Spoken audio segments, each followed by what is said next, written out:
selamat pagi pemirsa di kota Medan, Riau, Palembang, dan daerah lain di Sumatera. Selama 30 menit ke depan kami akan mengabarkan informasi menarik dari wilayah Sumatera dan sekitarnya bersama saya Jasmine Rahmadi. Inilah kabar Sumatera.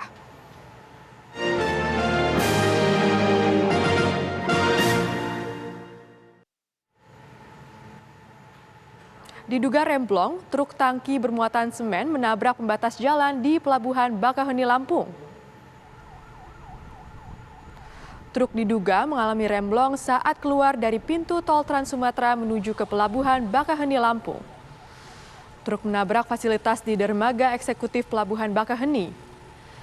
Beberapa fasilitas milik ASDP Pelabuhan Bakaheni rusak akibat tertabrak truk. Sopir truk mengalami luka-luka.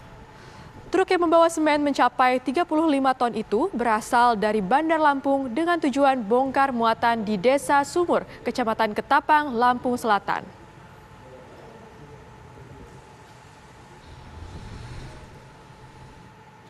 Aksi koboi dilakukan pemuda di Kota Palembang, Sumatera Selatan. Karena tidak puas saat memperbaiki telepon genggamnya, ia menembakkan peluru ke udara di dalam salah satu mal.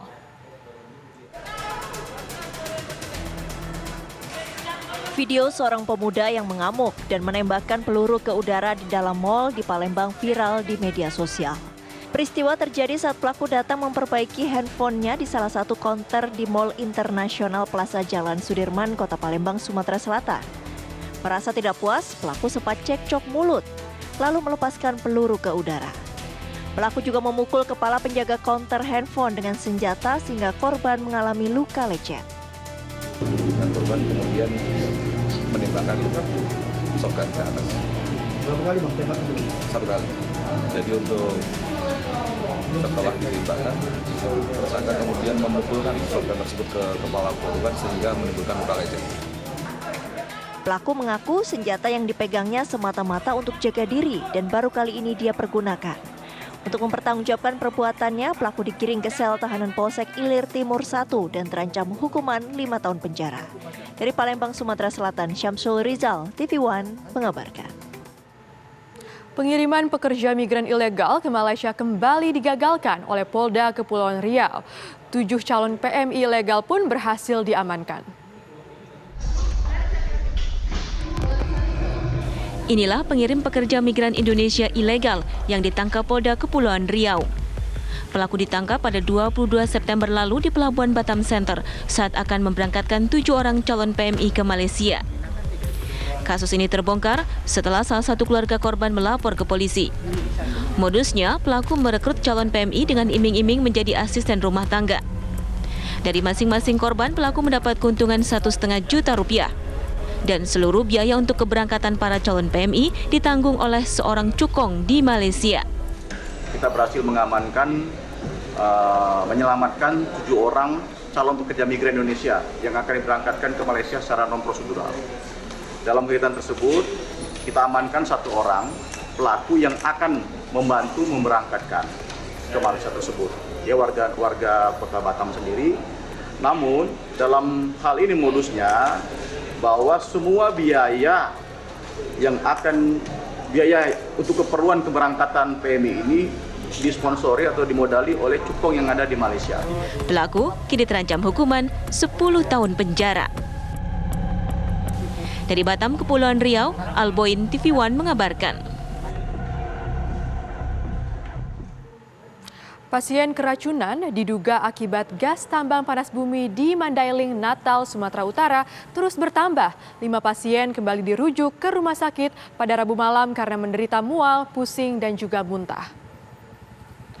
Rumah Sakit Umum Panyabungan, Mandailing, Natal masih menerima pasien dengan gejala keracunan diduga akibat gas tambang panas bumi. Kelima pasien itu berasal dari Desa Simbanggor, Kecamatan Puncak Sorik, Merapi, Mandailing, Natal. Hingga Rabu malam, total warga yang berobat ke Rumah Sakit Umum Panyambungan dengan gejala keracunan mencapai 42 orang.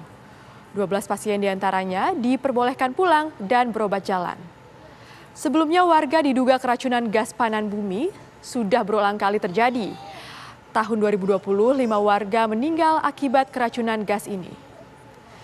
Kementerian SDM sudah beberapa kali memberikan sanksi kepada perusahaan tambang. Setelah melakukan beberapa perbaikan, perusahaan tambang panas bumi ini kembali diizinkan beroperasi. Pada umumnya keluhannya itu dengan keluhan lemas, mual, muntah, sakit kepala, rata-rata seperti itu. Terus Pak, setelah mendapat penanganan dari rumah sakit, gimana kondisi pasiennya? Alhamdulillah kita lihat semuanya semakin membaik.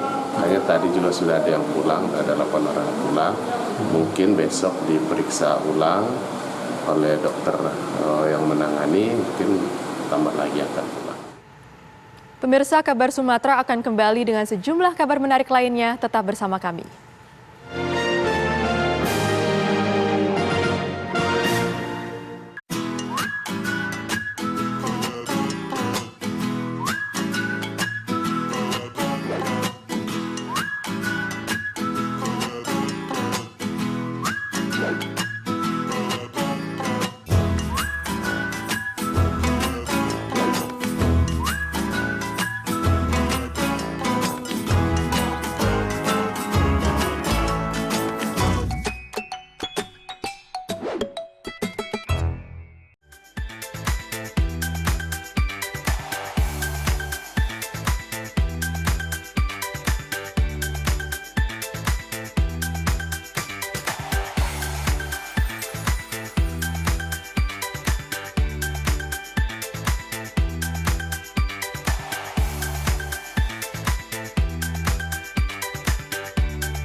Puas kamu bikin aku kesel terus. Aku salah apa lagi sih sayang? Bukan kamu mas, ini TV-nya nih berbayang terus. Oh, aku udah beliin kamu set-top box TV buat nonton siaran TV digital. Kau pasangin ya. Kalau TV kita udah digital, tinggal di-scan ulang aja. Gampang kan? Siaran TV digital itu pilihan programnya banyak, bersih gambarnya, jernih suaranya, dan canggih teknologinya. Siarannya gratis sayang, dan nggak harus pakai kuota internet. Sukseskan migrasi digital, siaran TV digital. Keren!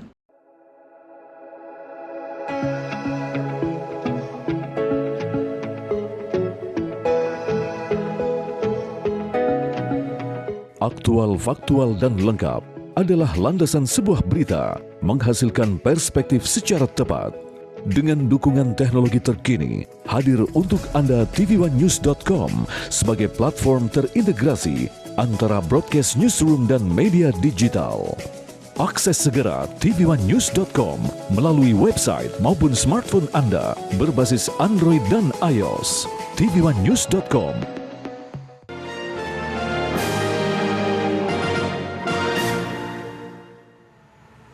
Pemirsa, skandal korupsi Gubernur Papua Lukas NMB menjadi sorotan bahkan sampai ke istana. Presiden Joko Widodo menegaskan Lukas NMB harus menghormati proses hukum dengan memenuhi panggilan pemeriksaan dari KPK.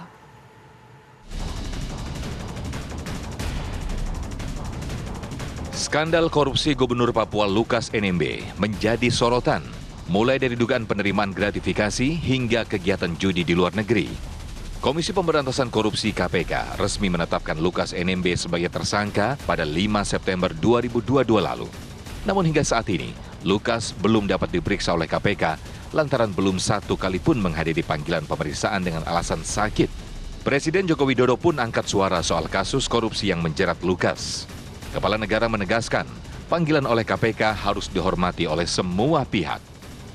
Sama, saya kira proses hukum yang ada di KPK semuanya harus menghormati. Semua sama di mata hukum. Dan saya sudah sampaikan juga agar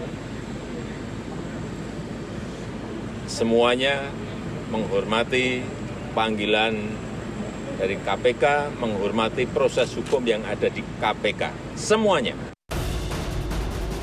Lukas sejauh ini diduga menerima gratifikasi 1 miliar rupiah. Namun, Pusat Pelaporan dan Analisis Transaksi Keuangan (PPATK) menemukan aktivitas keuangan tak wajar di rekening orang nomor 1 di Papua itu. Lebih dari 1,5 triliun rupiah diduga mengalir ke kasino judi dan dipakai membeli barang-barang mewah. Transaksi jumbo itu tak sesuai dengan profil kekayaan Lukas yang hanya 33,7 miliar rupiah. Menko Polhukam Mahfud MD menyatakan, Nilai korupsi yang diduga dilakukan Lukas bukan hanya 1 miliar, melainkan ratusan miliar rupiah. Dugaan korupsi yang dijatuhkan kepada Lukas NMB yang kemudian menjadi tersangka, bukan hanya terduga, bukan hanya gratifikasi 1 miliar. Nih catatannya. Ada laporan dari PPATK tentang dugaan korupsi atau ketidakwajaran dari penyimpanan dan pengelolaan uang yang jumlahnya ratusan miliar. Ratusan miliar dalam 12 hasil analisis yang disampaikan ke KPK. Yang kedua, saat ini saja ada blokir rekening atas rekening Lukas NMB per hari ini itu sebesar 71 miliar yang sudah diblokir. Jadi bukan 1 miliar. Yang ketiga, ada kasus-kasus lain yang sedang didalami tetapi terkait dengan kasus ini. Misalnya ratusan miliar dana operasional pimpinan, dana pengelolaan PON, kemudian juga adanya manajer pencucian uang. Manajer pencucian uang yang dilakukan atau dimiliki oleh Lukas NMB. Lukas NMB melawan, tak hanya ogah memenuhi panggilan pemeriksaan KPK. Kuasa hukum Lukas juga menyebut kasus hukum yang menjerat kliennya adalah bentuk kriminalisasi. Kubu Lukas bahkan menuding penetapan Lukas sebagai tersangka oleh KPK merupakan upaya intervensi yang dilakukan untuk menggeser kursi orang nomor 1 di Papua itu. Tanggal 10 bulan 12 tahun 2021 meminta kepada Pak Gubernur untuk menerima Paulus menjadi wakil gubernur karena Clementina meninggal dunia. Lagi-lagi Tito datang atas nama pemerintah pusat meminta Pak Gubernur. Padahal ini urusannya partai politik, bukan urusannya pemerintah, bukan urusannya Mendagri. Mendagri itu tinggal finalisasi hasil. Jadi kalau saya mengatakan seperti itu, ini by design yang mau disiapkan oleh mereka, bahwa mereka punya yang namanya orang yang dipersiapkan untuk menduduki Papua tanpa melalui proses demokrasi. Hingga kini, KPK belum mengungkap modus operandi korupsi Lukas NMB. KPK bahkan kerepotan memeriksa Lukas di Papua lantaran rumah politikus Partai Demokrat itu dijaga ketat oleh massa pendukungnya. Dari Jakarta, tim TV One mengabarkan. Kejaksaan Agung menyatakan berkas perkara kasus pembunuhan Brigadir Nofriansyah Yosua Huta Barat dengan tersangka Ferdi Sambo dan 4 tersangka lainnya dinyatakan lengkap.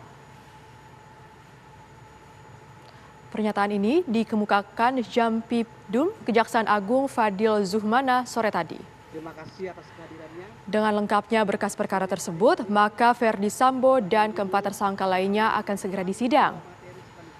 Selain Ferdi Sambo, tersangka lain yang terjerat kasus pembunuhan Brigadir J adalah istrinya Putri Chandrawati, Kuat Ma'ruf, Bribka Riki Rizal, dan Barada Eliezer. Selain berkas perkara kasus pembunuhan, berkas perkara kasus perintangan penyidikan pun sudah dinyatakan P21. Ada 7 tersangka dalam kasus tersebut, termasuk Ferdi Sambo. Jaksa pun akan menggabungkan 2 berkas dakwaan perkara yang menjerat Sambo.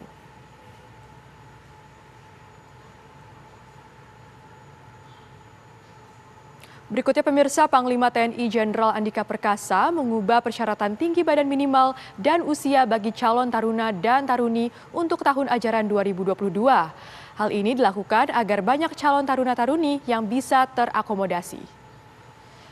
Kualifikasi atau syarat dalam proses rekrutmen yang direvisi tertuang dalam Aturan Panglima TNI Nomor 31 Tahun 2020 terkait tinggi badan dan usia para calon taruna Akademi Militer. Untuk pria atau calon taruna sebelumnya harus memiliki tinggi 163 cm, kini jadi 160 cm. Kemudian untuk perempuan atau calon taruni, syarat awal yakni 157 cm menjadi 155 cm. Aturan lainnya yang direvisi mengenai usia peserta penerimaan prajurit yang sebelumnya minimal 18 tahun, sekarang jika usianya 3 bulan lebih muda masih boleh diakomodir.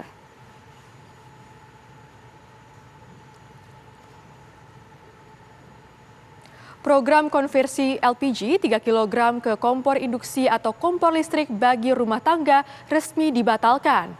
Perusahaan listrik negara beralasan langkah ini dilakukan untuk menjaga kenyamanan masyarakat dalam pemulihan ekonomi pasca pandemi COVID-19.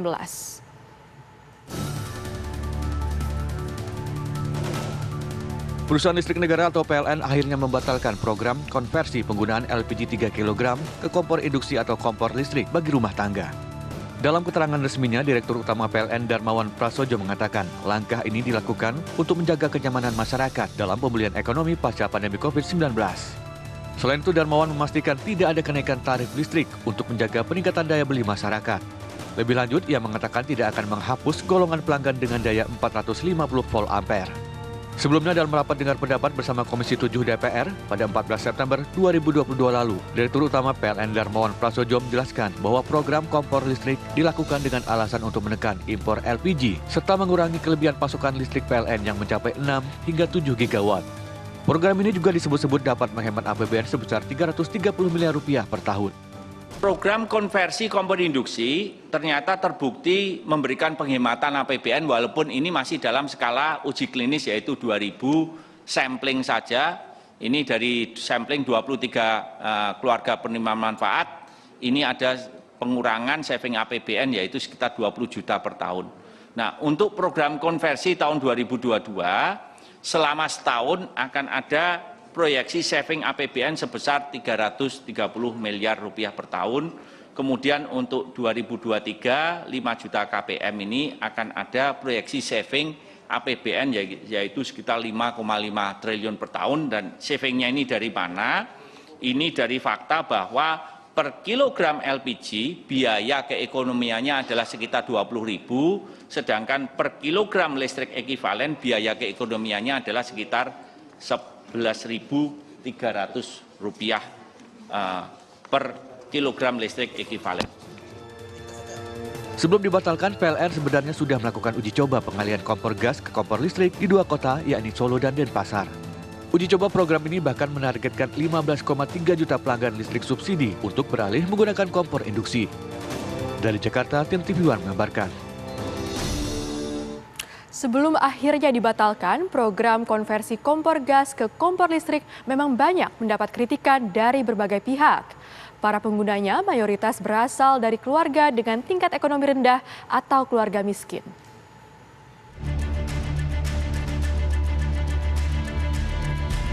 Sejak digulirkan pemerintah, program konversi kompor gas ke kompor listrik langsung menjadi sorotan dan banyak mendapat respon negatif dari berbagai pihak.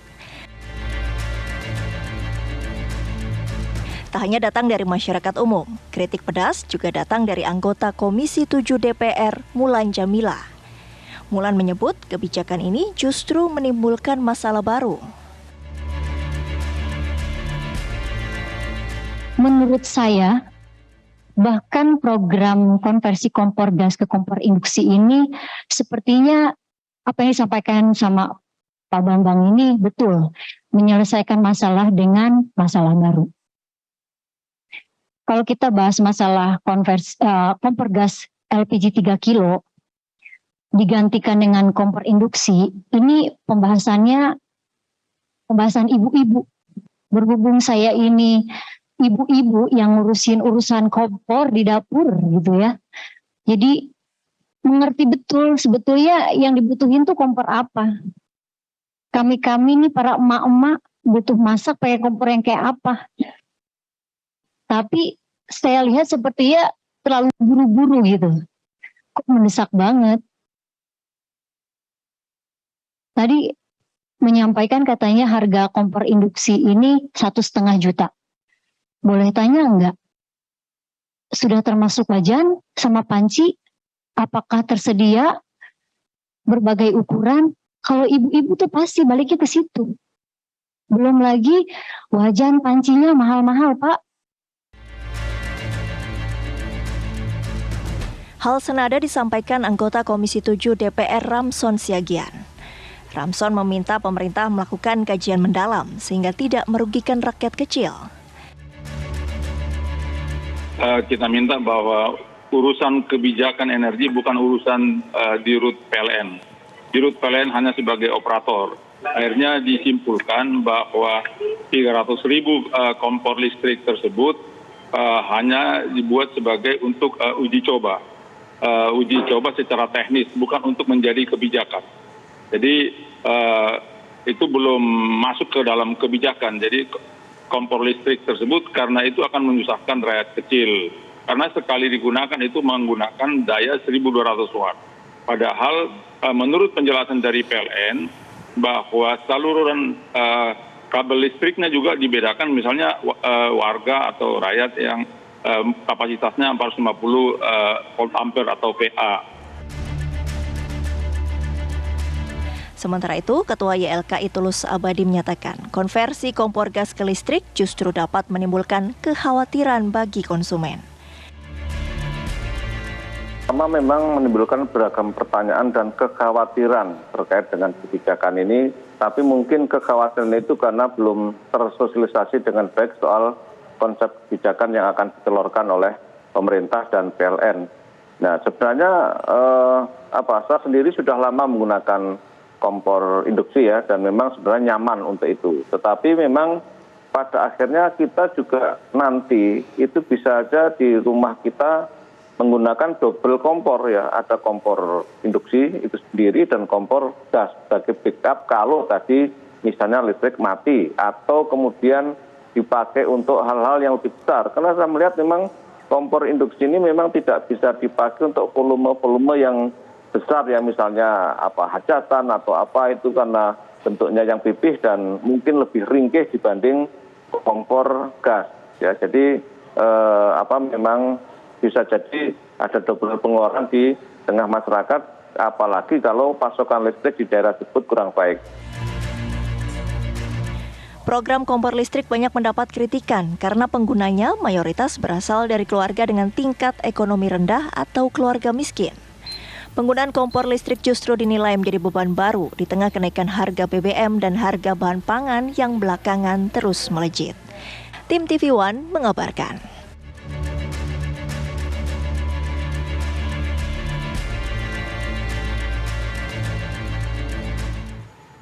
Pemirsa, kami akan kembali dengan sejumlah kabar menarik lainnya usai jeda.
Kamu lagi chatan sama siapa sih sayang? Kok serius banget?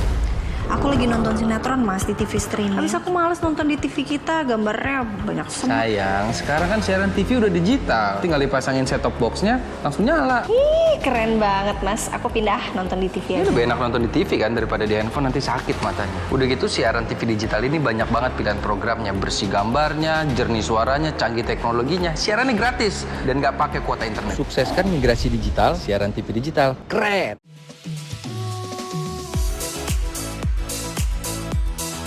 Agar tubuh menjadi sehat, diperlukan motivasi. Saksikan Hidup Sehat dan Hidup Sehat Plus setiap Senin sampai Jumat pukul 9 pagi hanya di TV One.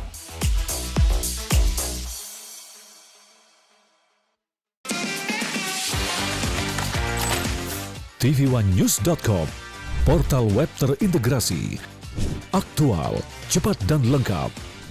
Menyajikan berbagai informasi dengan inovasi digital terkini, berbagai kanal unggulan untuk Anda kunjungi. News, daerah, lifestyle, religi, dan kanal khusus G20. tv1news.com, aktual, cepat dan lengkap, layanan konten digital terbaik untuk Anda.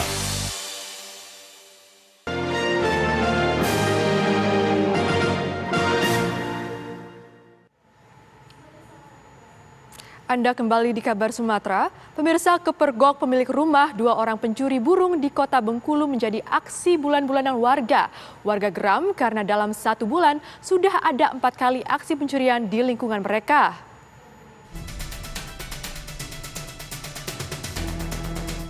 Inilah rekaman amatir yang diambil langsung oleh pemilik rumah, Suhartono, saat 2 orang pelaku yang akan mencuri di rumahnya di kawasan Jalan Basuki Rahmat, Kota Bengkulu. Kedua pelaku berniat mengambil burung murai batu beserta sangkarnya yang tergantung di lantai 2. Pemilik rumah yang geram segera melakukan penangkapan. Sempat terjadi perkelahian namun kedua pelaku berhasil kabur. Tak mau lepas, pemilik rumah langsung berteriak maling hingga warga pun berdatangan dan melakukan pengejaran. Kedua pelaku tak berkutik setelah warga mengepung dan menangkap keduanya. Para pelaku langsung menjadi bulan-bulanan warga sekitar sebelum diserahkan ke pihak kepolisian. Warga kesal karena dalam 1 bulan sudah ada 4 kali peristiwa pencurian di wilayah mereka, termasuk pencurian sepeda motor. Pas di waktu jam 3:53 menit, adanya motor tidak lampu dari belakang, sosok 2 orang berhenti depan tiang listrik, ini berdua. Nah, yang baju hitam langsung naik ke rumahku. Aku sempat ku videokan dalam mobil.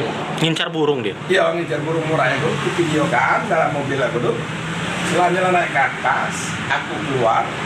Aku teriak maling, dia melawan untuk kublak dengan aku. So, satu-satu dulu, Bang. Yang di atas duel peluk anakku. Oh.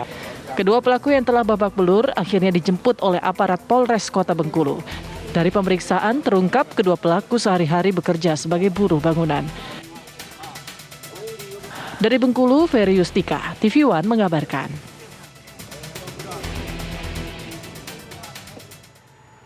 Polisi sudah menetapkan 7 orang tersangka kasus pembakaran sebuah kafe di Deli Serdang, Sumatera Utara. Petugas mengimbau para tersangka untuk menyerahkan diri.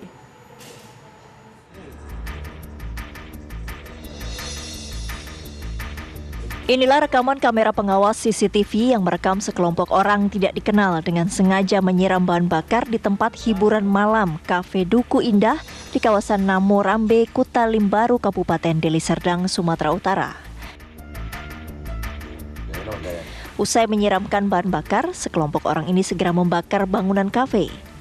Pasca kejadian, polisi segera melakukan olah tempat kejadian perkara. Dari hasil penyelidikan, petugas sudah menetapkan 7 orang sebagai tersangka kasus pengerusakan dan pembakaran. Untuk kejadian tersebut, sudah kami lakukan pemeriksaan para saksi, olah TKP juga sudah dilaksanakan oleh tim Lab 4 Polda Sumut. Ya. Untuk kejadian tersebut ada beberapa orang sudah kami tetapkan sebagai tersangka. Terhadap tersangka akan segera kami tangkap. Ya, kami tidak segan-segan untuk melakukan tindakan tegas terukur terhadap para pelaku kejahatan yang meresahkan masyarakat. Ya. Kini ketujuh pelaku yang identitasnya sudah dikantongi masih dalam pengejaran petugas. Polisi mengimbau para pelaku untuk menyerahkan diri. Bahkan petugas sudah menggeledah rumah otak pelaku pembakaran berinisial ST. Dari Medan, Sumatera Utara, Bahana Situmorang, Doni Admiral, TV1 mengabarkan. Demikian kabar Sumatera hari ini pemirsa, saya Jasmine Ramadi mewakili kru yang bertugas, pamit undur diri, terima kasih dan sampai jumpa.